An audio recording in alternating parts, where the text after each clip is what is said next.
Thanks very much, Ellen, for the introduction. I'm going to stretch my legs for a little bit because we've just had question time and you've been the best possible excuse for me to leave early. So I wanted to express my genuine gratitude for that opportunity.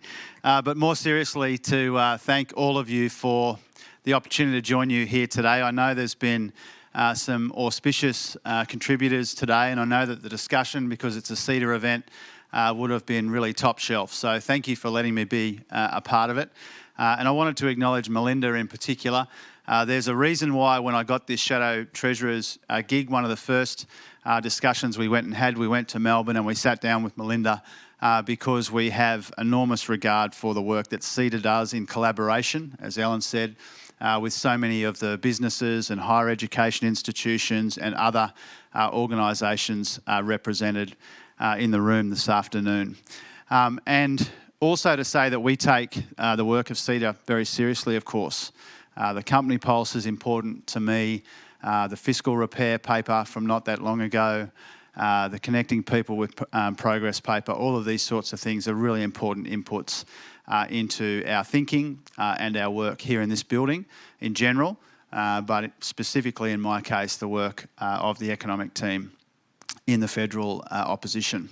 And I sort of wanted to take my cues a bit from that work, which does a good job, obviously, identifying some of the challenges that we have, but also proposing some solutions and in a nice kind of non-partisan way. And I'm going to do my best. I won't be perfect at it, but I want to try and do my best with you this afternoon. Thursday afternoons are for kind of conflict fatigue after a week in question time. I want to try and be relatively non-partisan about the challenges that I think we have in the economy, what we think could be done about them in the near term, but also to give you a bit of a sense of how we are going about policy development in the federal opposition under Anthony Albanese after that election a few months ago. So first of all, I wanted to acknowledge really that there is a lot in the global economy which is troubling all of us, not just us in Labor, but all of us here in the building, around Australia, around the world. And the issues are no surprise to you. Some combination of US-China, China-Hong Kong, Brexit, Strait of Hormuz, and the drone strikes on the Saudi oil infrastructure. All of these things are obviously very concerning. And they have an impact clearly on the global economy and on our economy as well. And we don't pretend that those issues don't exist. For Australia, we're very fortunate. We have some things going our way when it comes to dealing with those global challenges. Clearly, the fact that China's economy is growing at its slowest rate for 30 years is helpful in the near term because they want to buy more of our stuff rather than less. Clearly, the dollar at 67 or 68 cents is helping us, helping to cushion the blow of some of that turbulence. And also, we're not as exposed, as you know, to the UK economy in particular as we have been historically. So there are things going in our favour. The European economy clearly has got some issues. Germany went backwards the last quarter. They've been the hope of the side for a long time now for the European economy, so that's troubling. We expected the Brits to have some trouble with their economy, but we are not as exposed there as we might have been historically. We've got some things going our way. But at the same time, right around the world, what this global uncertainty is doing is it's creating a disincentive for businesses to invest. And we see that in all the developed countries, and we're seeing that in Australia too. Business investment in Australia at the moment is the lowest it's been since the recession of the early 1990s. And that's because people, understandably, arguably, are keeping their hands in their pockets to see how some of these big global challenges play out. It's happening around the world, it's happening in Australia. But I think one of the main points I wanted to leave you with today is that I still feel like the challenges in the Australian economy are still primarily homegrown challenges. We have that global uncertainty. We don't pretend it's not there. We've got issues around business investment, but even with business investment, some of those issues have been around much longer than the escalation of the trade tensions or what's happening in the Gulf and all of that sort of thing. So I think that we still have a set of challenges in our own domestic economy which should be our primary focus, and they're having the primary influence in combination on living standards and the like in the broader Australian community. And you know all of the issues. We've got the slowest economic growth we've had for the decade since the global financial crisis. We've got weak consumption. Consumption's most of the economy and it's very weak. Wages are stagnant. Living standards are in decline. Household debt is at record highs. Productivity's gone backwards over the year. All of these things together, there's no use pretending that they aren't very problematic, that we do have some big issues that we need to deal with in our own domestic economy. And my argument is that if we don't deal with those things in our own domestic economy, if we don't address those challenges, then we leave ourselves unnecessarily exposed to the ups and downs of a volatile global economy. And so I think our domestic economy should be the number one focus of this building.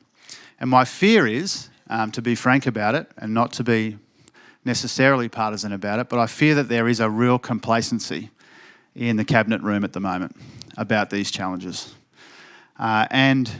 It's true that it remains to be seen how this will all play out. It remains to be seen the full impact of the budget changes which are flowing through the system right now, principally in tax, but also monetary policy impacts and all of those things that we are watching very carefully. It remains to be seen the full impact.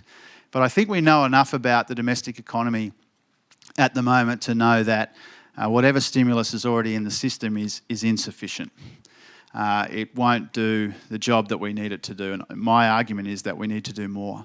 And the thing that bothers me about that complacency, and this aligns, I think, with a lot of the thinking that CEDA does, a lot of the thinking that you might do in your own organisations, is that in Australia we've had that remarkable run of growth, the 28 consecutive years of expansion, which is a remarkable thing, and we should celebrate it, and we should understand the causes of that.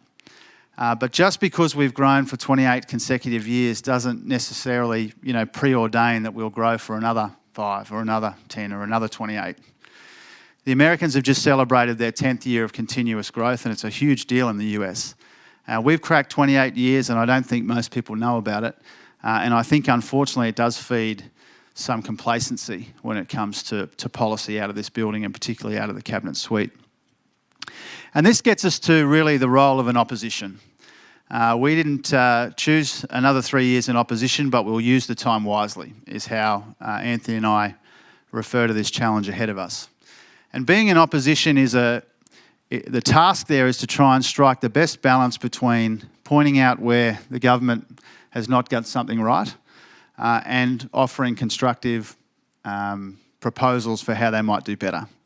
And every opposition strikes a different balance between those two things, and we're determined to strike a good balance, which doesn't mean doing all of one or all of the other.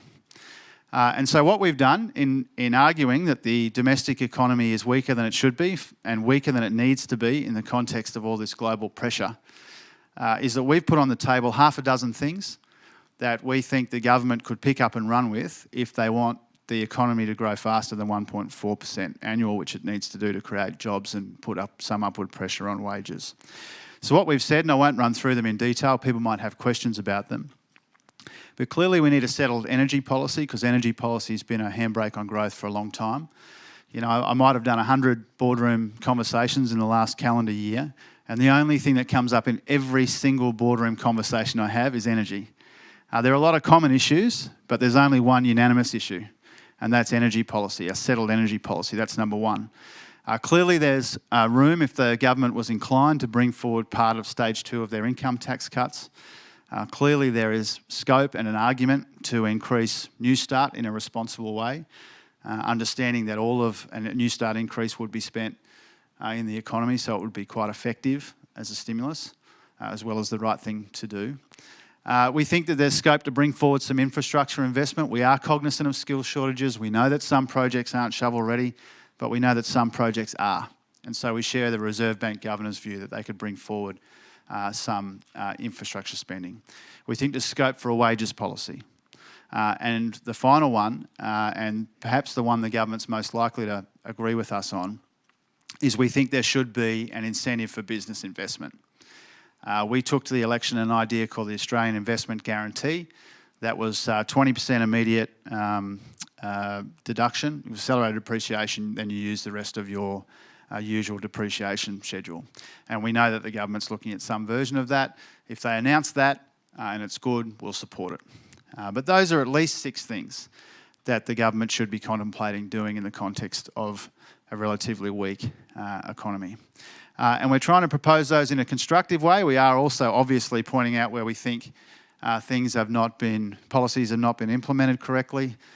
You would have been in here all day, but the big issue today out in the broader building is that the final budget outcome for last year was released today, and there's a big $4.6 billion underspend in the National Disability Insurance Scheme, which is a big part of the recovery in the budget, and that troubles us a bit, that they haven't been able to get the packages out the door. So there's issues that we'll talk about from time to time, but principally, I think our obligation to you in the kind of forward-thinking business community and higher education and other institutions of Australia, our obligation to you is to elevate the economic conversation, not just in prominence but in quality as well, and also to make sure that we consult widely and that we are drawing on your best ideas. So I might leave it at that, Ellen, if that suits you, and I'm happy to take questions, but thank you again for hearing me out and for the opportunity to speak with you today.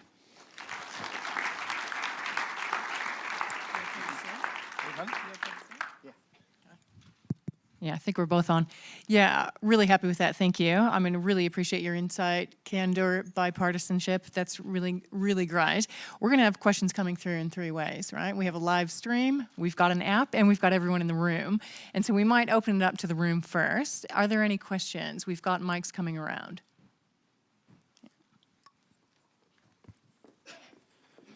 Jim, it's Alex Gash from ACL Allen Consulting. Always interesting to hear you talk.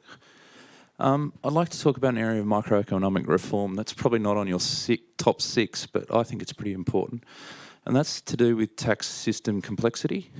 So there's a lot of, I think, a long-held debate about needing to simplify the tax system to do all sorts of weird and wonderful things that will drive the economy. But we don't often hear it in these sorts of discussions, and also it's not usually talked about all that much in the chambers. So I was wondering if that's something on your radar and you think that's something that needs to be tackled in the coming period. Yeah, thanks for that, Alex. Obviously, we'd be open to any sensible ideas to simplify the tax system. Clearly, complexity is one of the issues that we need to deal with. It's hard from opposition, to be frank about it, to get to the nub of some of these challenges.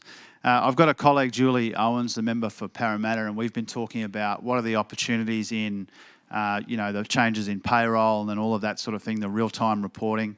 What are the opportunities there for simplifying tax for, small businesses, for example? So there are avenues that we're prepared to explore, and if you have any specific ideas that you think either side should pick up and run with, then I'd love to have a chat with you about it. Hi, Megan Motto from the Governance Institute of Australia and CEDA Director. Thanks for a fantastic presentation, and also thanks for the sensibility that you're bringing to increasing the quality of the debate. So I think that we all appreciate that very much in this room. I wanted to also ask a question about tax, and of course these are not necessarily reforms that are going to be immediate, but I was wondering about your thoughts on the GST.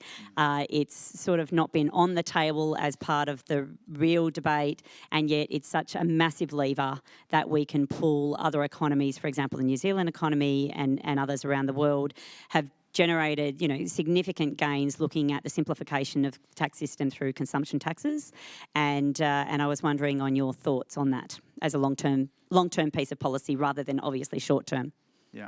Yeah, thanks for that, Megan. It feels weird talking to you in microphones when you're right there. So, look, we're not up for an increase in the GST. I understand the arguments around efficiency. It is an efficient tax. It's partly an efficient tax because the people who are most likely to spend all of their income in the economy, they can't avoid it, and that's what makes it efficient. We've got to weigh that up against the distributional impact. And obviously in theory, it's possible to compensate people on low and middle incomes if you wanted to for changes in the GST. But we're not. I don't want to give you a sense that we are prepared to go down that path. We think there's other priorities in tax. Our first priority in tax, as many of you who read any of the major newspapers would know, is to review the tax policies that we took to the last election. our approach there was that we were more likely to get revenue gains from closing down some of the well-known loopholes. But you have to balance that about what can be supported in the broader community as well. And so we're going through all of those things first. That's really our first priority in tax, is to go through what we have previously proposed, work out what to keep, what to discard, what can be improved and updated. And then from there, clearly we're happy to look at things like Alex's suggestion, but I wouldn't want to give you the sense that we think an increase in the GST is something that would happen under us.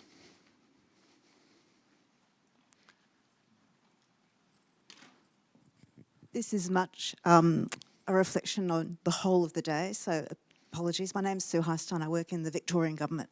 I'm really interested in the macro reforms, but also what are we doing about entrenched disadvantage? It seems to me that we can talk at the macro scale as much as we want, but when it comes to making significant change, it's about real people, it's about the jobs they have, the skills they have, and I'd just really be interested in hearing your reflections on that. Yeah, thank you, Sue. This is a real passion of mine. This is probably the main reason I'm here. And that's because the thing that troubles me most about our broader society is the idea that disadvantage cascades through generations. I think in a country as wealthy as ours, that's horrible. And I want to commend the Victorian government too on caring sufficiently about this as an issue. The thing that I'm really excited about is in this space, which has been very hard to crack for a very long time, despite resources being dedicated and all of those sorts of things, we found this challenge very hard to crack. In my community, I represent a place called Logan City, just south of Brisbane, which is a disadvantaged area, largely. And a few years ago, they started a program called Logan Together. And the aspiration of Logan Together was to see what they could do with existing resources, with some local leadership and very defined goals, to try and shift the needle for vulnerable kids. So they care about kids between 0 and 8, or kids between -9 months and 8 years. And they're trying to basically change the lives of 15,000 kids in my area, which would get us to the state average of the key measurement of disadvantage and vulnerability. And they've had some success already. And what it means is, joining up the maternity services, the quitting smoking, the education services, the social security system, all of those things with some local leadership. And I feel confident that the model that they're developing, in conjunction with others, and it's happening in other ways around Australia, as you probably know better than I do, but there is a model being developed which I think gives us a chance, a very specific, very localised model, where with a bit of support from the federal government, and it is being provided by the current government, so that's terrific, and state governments and local governments, I think there's something in that. And I think if we find an effective model in Logan, or whoever's the best at it, and we identify 20 or 30 of the most disadvantaged communities, then we should roll it out like that. And I think if we do that, rather than trying to, from a helicopter change the whole country at once, if we find the most disadvantaged communities and work out what works there and take it to other communities, I think we give ourselves a chance.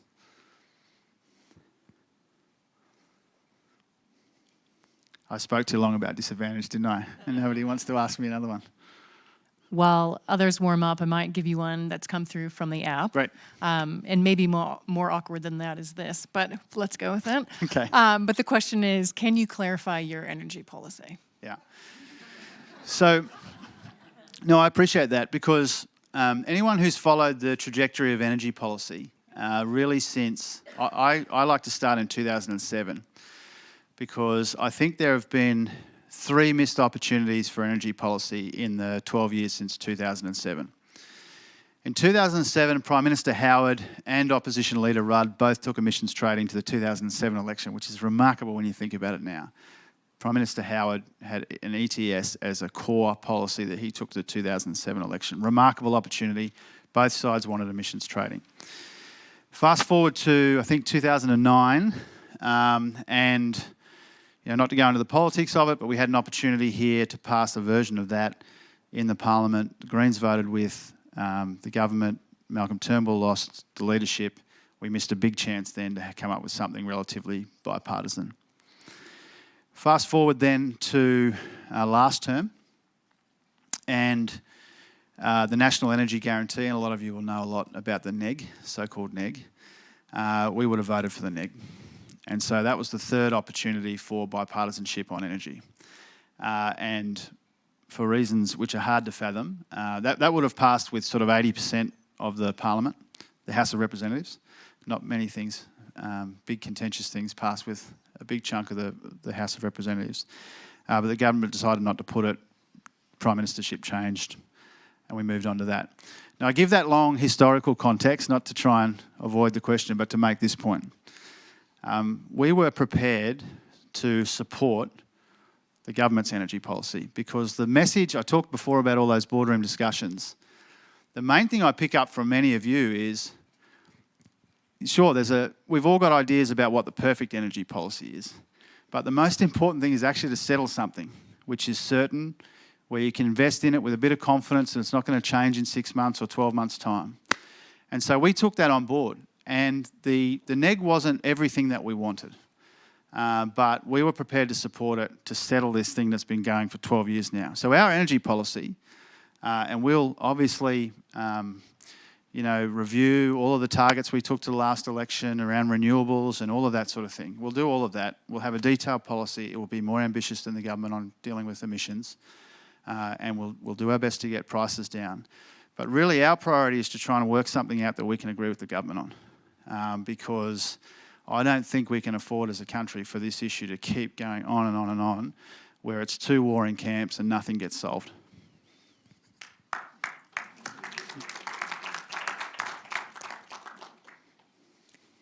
Any other questions from the audience? Just here in front.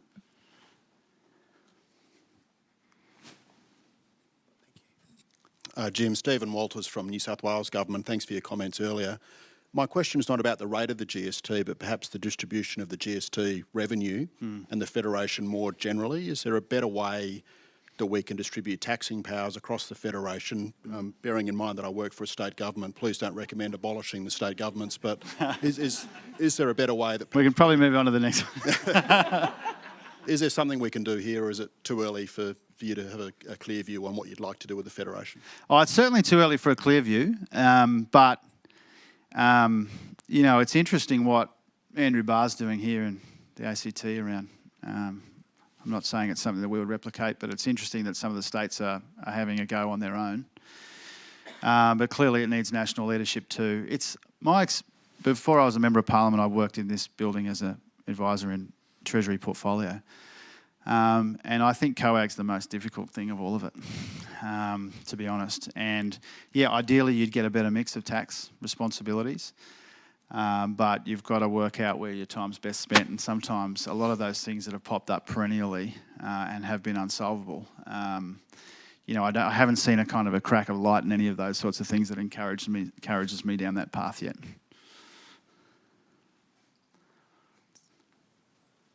Go ahead. Hi, it's Damien Graham from First State Super. How are you doing? Hi. I just wanted to touch on productivity gains. So you mentioned the 6 things that you think are important, and they all seem to be very important. But does that give you confidence that if some of those were achieved or delivered, that we'd really see a reframing of the productivity challenge? Yeah, I mean, clearly, thanks, Damien. A couple of those things will be important for productivity growth. Clearly, infrastructure is a big part of that story. Clearly, business investment's a big part of that story. But it's not a comprehensive list for the medium term because it doesn't include things like, clearly the way businesses make decisions is one of the issues, and the Treasury's done some good work on that. Clearly, skills is a massive part of our challenge. It beggars belief in a country like ours that we've got skills shortages at the same time as wage stagnation. That's not supposed to happen. You're supposed to pick your poison between those two things. So I think skills is a big part of the story. And one of the things that I'm getting my head around more and more, and that Anthony Albanese is very interested in, is how we get the technology piece right as well, adapting and adopting technology. What does that mean for productivity? It hasn't meant much in terms of shifting the numbers in the last little while, but clearly that's a frontier for productivity. So is productivity of services, which is not what's been on the agenda for a couple of years now, but hasn't traditionally been part of the agenda.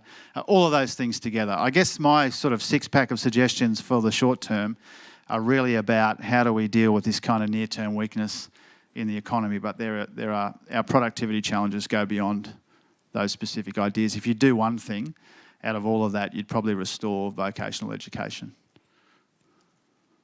Excellent. Thanks for the question, Damien. Did you have a question here? Thank you. Alex Serrano from BDO. Jim, thanks so much. I think very thoughtful approach that you're taking. And again, I really appreciate the refreshing, fairly non-partisan approach that I think you've taken to this, which is fantastic. This is a big picture question, but I'll so answer it however you like. But broadly speaking, you seem to have talked about the issue of an Australian economy that's facing a fair bit of complacency about the threats. So essentially, if the global economy sneezes, we'll catch a very big cold. And you've talked about prescription of ways we can deal with that. And I think one of them, you talk about the essentially priming the pump. So the idea of bringing more stimulus, sort of tactical short-term things. And I think all those things definitely have a place. I wonder to what extent you think there's a role for government in actually helping build the economy of the future.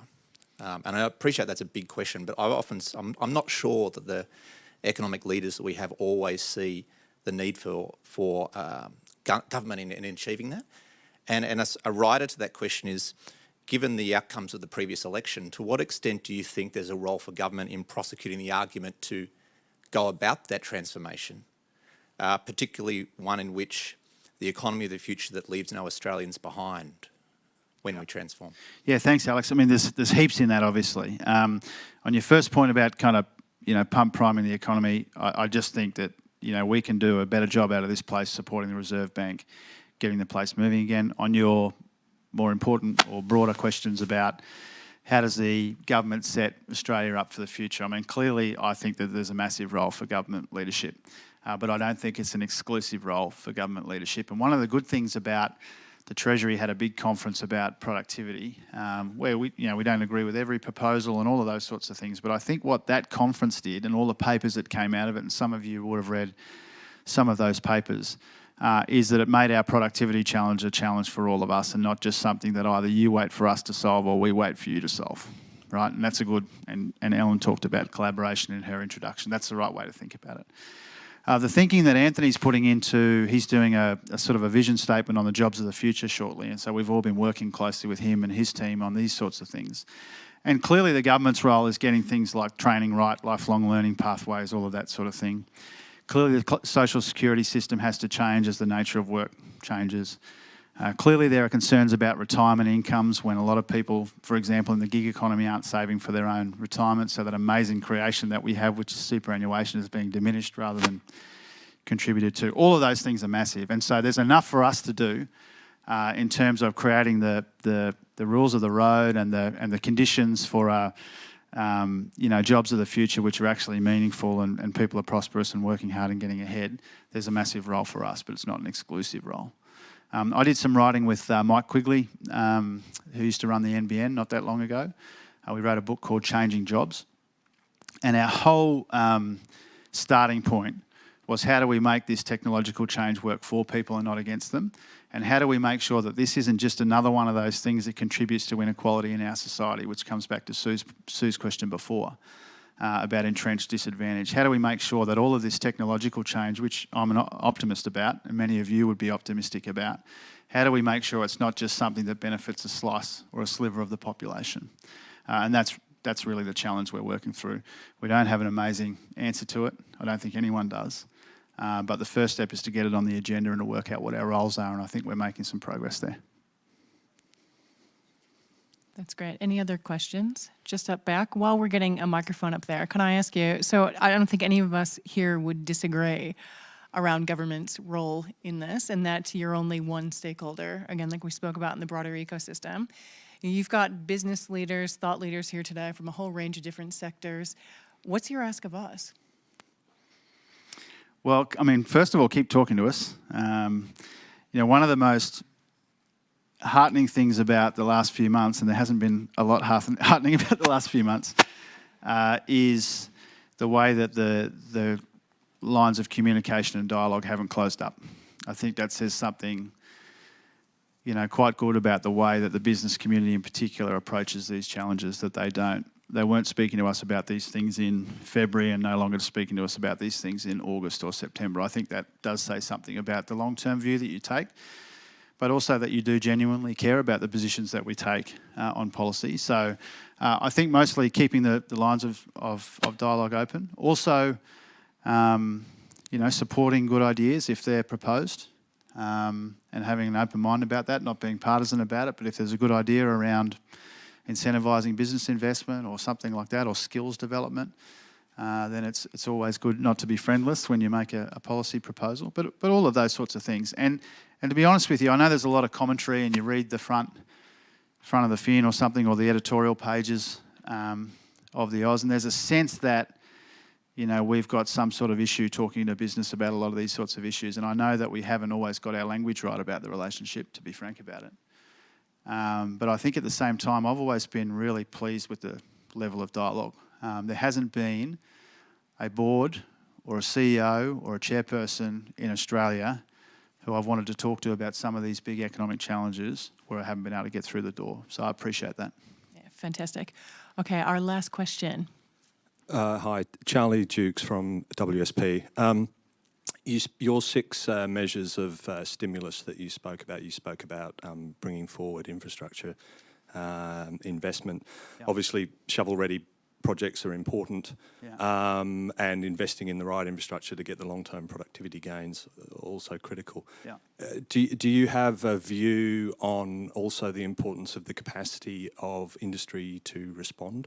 Yeah. We have some fairly overheated infrastructure markets in the south. Mm-hmm. We have capacity available in the north of the country. Is that in your consideration of where investments might get the most gains with the most efficiency?